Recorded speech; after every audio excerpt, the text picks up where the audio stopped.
नमस्ते। मेरा नाम संदीप और आज के इस वीडियो में हम लोग डिस्कस करेंगे फैंटेसी क्रिकेट ऐप के बारे में।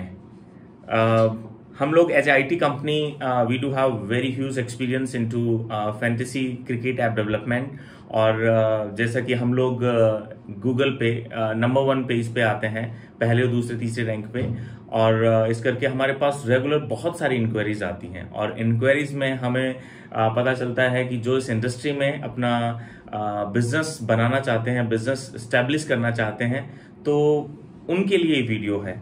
क्योंकि ये जो इंडस्ट्री है, ये जो मार्केट है, ये दूर से बहुत सुहावना और लुभावना लगता है और मोस्टली लोगों से जैसे जैसे मैं क्लाइंटों से बात करता हूं, क्योंकि उनको बहुत जल्दी में और बहुत जल्दी वाला ऐसा चाहिए कि 2 लाख 3 लाख 4 लाख में कोई ऐप है क्या, हमें बना बनाया ऐप दे दो, ये दे दो, वो दे दो। तो और चूंकि फैंटेसी ऐप में मेरा काफ़ी एक्सपीरियंस है, इनिशियली मेरी प्रीवियस कंपनी में मैंने माई टीम 11 के लिए भी काम किया था। इनिशियल लेवल पे एज ए प्रोजेक्ट मैनेजर उसको टेक केयर किया था और luckily it was really great experience. और विनीत जी और संजीत जी जो कि माई टीम 11 के ऑनर हैं, दे गाइज आर वेरी विजनरी और उनके विजन की वजह से, उनके एक डेडिकेशन और डिटर्मिनेशन की वजह से आज my team 11 India's number 1 fantasy app है।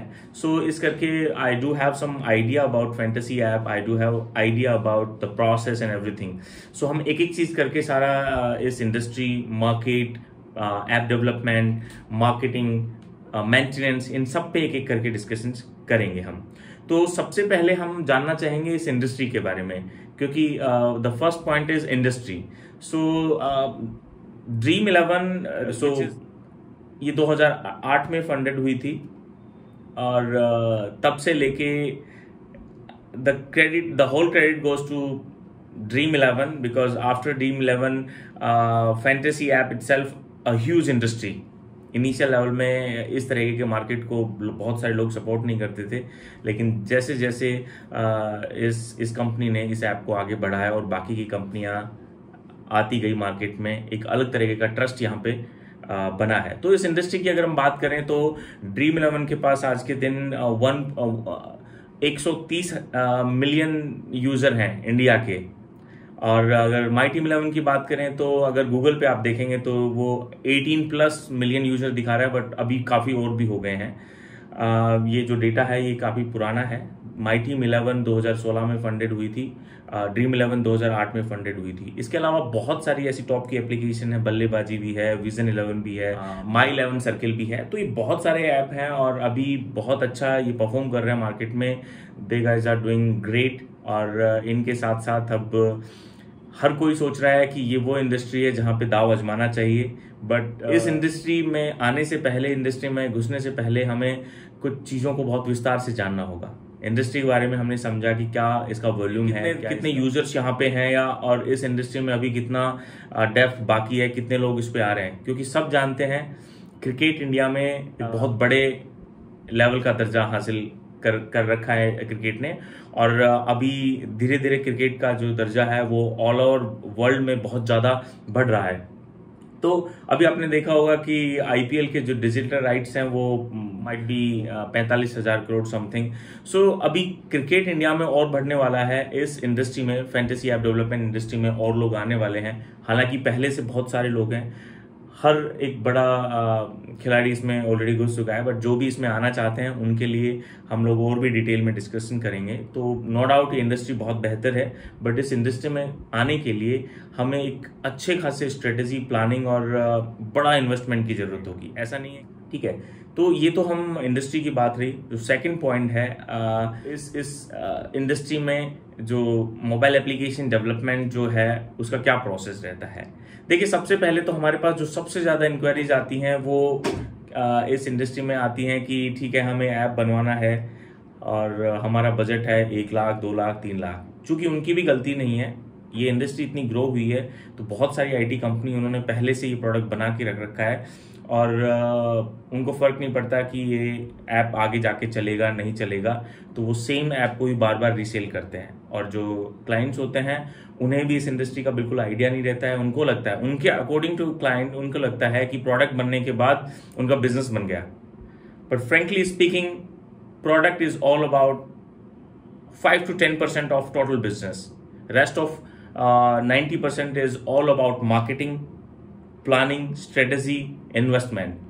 Because और लेकिन जो 10% है, that's the most important part. अगर प्रोडक्ट अच्छा नहीं होगा, बग फ्री नहीं होगा, तो बाकी के 90% से कोई फर्क नहीं पड़ेगा.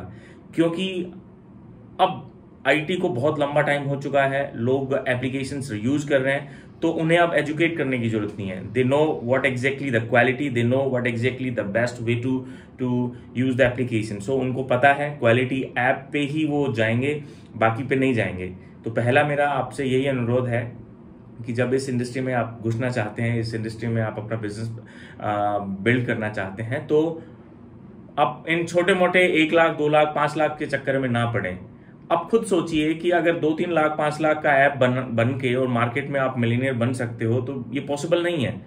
क्योंकि इसके लिए प्रॉपर आपको एक डेवलपमेंट चाहिए होगा, एक बग फ्री, एक फाइन प्रोडक्ट आपको चाहिए होगा.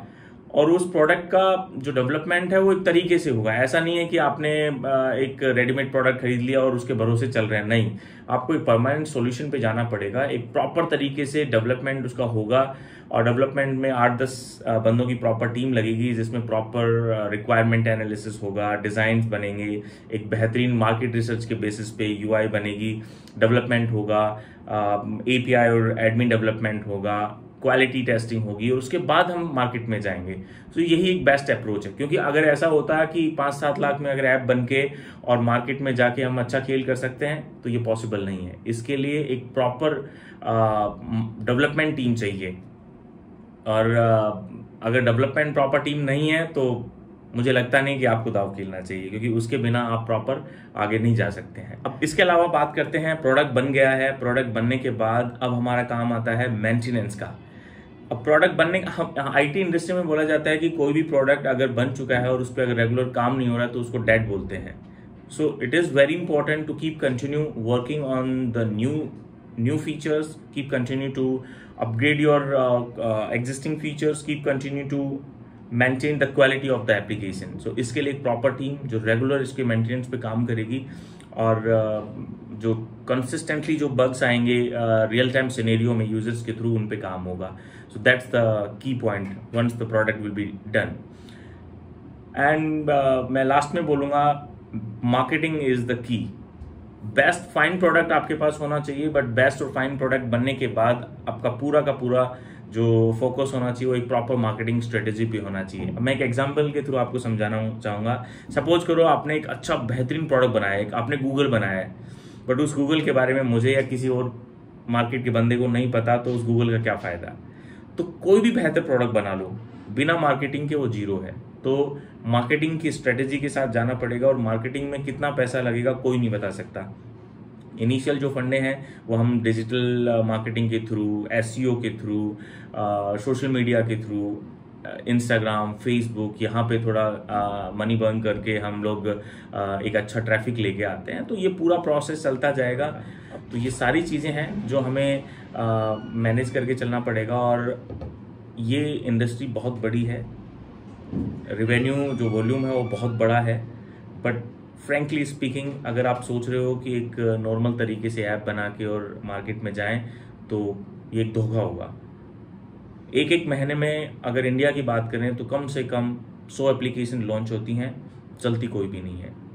तो इस इंडस्ट्री में, इस मार्केट में घुसने से पहले एक प्रॉपर टीम का होना ज़रूरी है. क्योंकि आप किसी भी बिजनेस में जाएं, उस बिजनेस का सबसे बड़ा जो की पॉइंट होता है, आपका विजन कितना बड़ा है, आप किस स्ट्रेटेजी के साथ जाना चाहते हैं. सेकंड, आपके पास क्या टीम है. क्योंकि आप if you want to build a great product without team, it is not possible. So ये आपके पास बहुत ज़रूरी है कि टीम का लेवल किस तरीके का है, क्या एक्सपर्टीज़ है, किस तरीके का एक्सपीरियंस है उनके पास, बहुत ज़रूरी है. एंड उसके बाद जो एक ऑपरेशन कॉस्ट लगती है एक 2 से 3 साल की, उसको लेके चलना पड़ेगा. And then maintenance and marketing. So इन चीज़ों का आप प्रोडक्ट बनाने से पहले इन चीज़ों पे फोकस करें.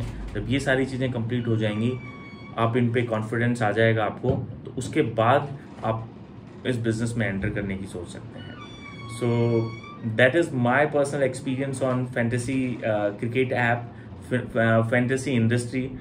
तो इसके अलावा आपके दिमाग में किसी भी तरह का कोई क्वेश्चन हो, क्योंकि जब भी मैं क्लाइंट से बात करता हूं तो हमारा 1-1 घंटे 2-2 घंटे की मीटिंग्स होती हैं, क्योंकि उनके दिमाग में बहुत सारे सवाल होते हैं ऑपरेशन कॉस्ट को लेके, सर्वर का क्या कॉस्ट होगा, OTP API का क्या कॉस्ट रहेगा, मेलशिप सर्वर का क्या कॉस्ट रहेगा, किस तरीके से हम रेगुलर चलेंगे, प्रोडक्ट बन गया, प्रोडक्ट लॉन्च कर दिया, उसके बाद मेंटेनेंस का क्या कॉस्ट रहेगा, मेंटेनेंस में किस तरीके से टेक केयर करेंगे। बहुत सारे कंपनी ऐसी होती हैं कि शुरू में सस्ता प्रोजेक्ट दे देते हैं और बाद में मेंटेनेंस में एक मोटा अमाउंट लेते हैं। सो बहुत सारे क्वेश्चंस रहते हैं।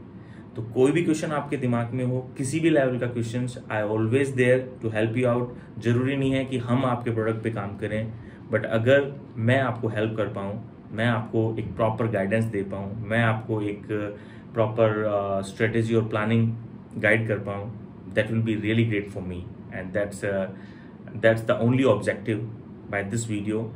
So that's it. Sandeep Yadav signing off. Namaste.